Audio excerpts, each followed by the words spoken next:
লোকটি তার বলজ বলে হাতুড়িটি তুললেন এবং মাটির উপর রাখা একটি লোহার পাতের উপর আছড়ে মারলেন। তিনি আশা করেননি যে লোহার পাতটি একটি সোনার বারে পরিণত হবে। তিনি সাথে সাথেই সোনার বারটি নিয়ে একটি সোনার দোকানে গেলেন। মালিক সেটি $1,00,000 কিনে নিলেন। কেবল তখনই লোকটি বুঝতে পারলেন যে তার হাতুড়িটির মধ্যে সত্যিই জাদু আছে। জানা গেল যে গতকালই তার প্রাক্তন স্ত্রী গরিব হওয়ার কারণে তাকে তাচ্ছিল্য করে তালাক দিয়েছিলেন।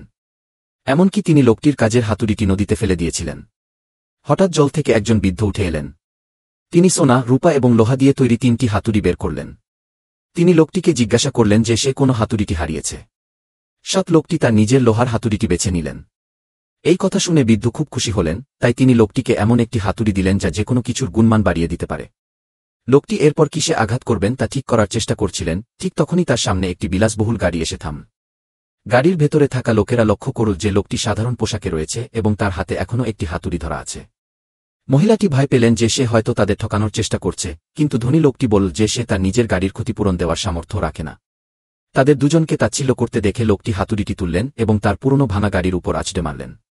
তিনি আশা করেননি যে সেটি একটি স্পোর্টস কারে পরিণত হবে। ধনী দম্পতিটি দোকান থেকে বেরিয়ে এসে অবাক হয়ে দেখলেন যে লোকটি এখন একটি সীমিত সংস্করণের স্পোর্টস কারের মালিক, এবং লোকটি তাদের বললেন যেন তারা তার থেকে দূরে থাকে। 2টি সফল চেষ্টার পর লোকটি তার বাড়ি থেকে একটি পাথর বের করলেন। তারপর তিনি হাতুড়ি দিয়ে তাতে আঘাত করলেন। পাথরটি একটি বিশাল হীরায় পরিণত হল। তিনি একই সোনার দোকানে দাম জিজ্ঞাসা করতে ফিরে গেলেন। বিশাল হীরাটি দেখে মালিক বিস্মিত হয়ে গেলেন। তিনি সাথে সাথেই এটি $5 মিলিয়ন কিনে নিলেন।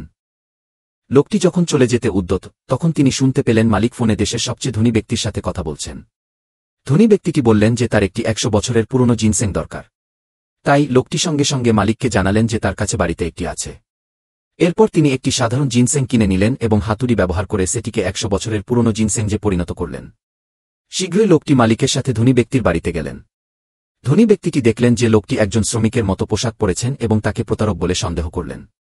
লোকটি তখন জিনসেংটি বের করে দেখালেন এবং বললেন যে তারা সেটির পরীক্ষা করাতে পারে। ধনী ব্যক্তিটি জিনসেংটির গন্ধ নিলেন এবং সাথে সাথেই বুঝতে পারলেন যে এটি কেবল 100 বছরের পুরনোই নয়, বরং প্রাকৃতিকভাবে জন্মানোও বটে। তারা লোকটিকে তার দাম বলতে বললেন।